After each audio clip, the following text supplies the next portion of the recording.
Hello అండి. ఇవాళ నేను మామిడికాయ తొక్కుతో పచ్చడి ఎలా చేసుకోవాలో చూపిస్తాను. నేను 4 కప్పుల తొక్కు తీసుకున్నాను. 4 కప్పులకి 1 కప్పు కారం, అరకప్పు ఉప్పు వేసుకొని కలుపుకోవాలి. అవన్నీ కలుపుకున్న తర్వాత వెల్లుల్లిపాయలు చిన్నగా దంచి వేసుకొని పక్కన పెట్టుకోవాలి. స్టవ్ మీద కళాయి పెట్టుకొని 2 కప్పుల ఆయిల్ వేసుకోవాలి. వేరుశనగ నూనె అయితే బావుంటది. పోపు దినుసులన్నీ వేసేసుకొని దీంట్లో కూడా కొన్ని వెల్లుల్లిపాయలు దంచకుండా అలా వేసేయండి. కరివేపాకేసి కొంచెం చల్లార్చుకోవాలి.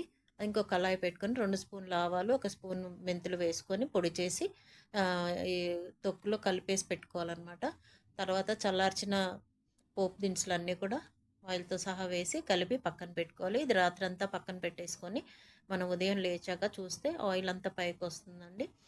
సో, టేస్ట్‌గా ఉంటుంది. మీరు కూడా ట్రై చేయండి. పక్కా కొలతలతో చెప్పాను.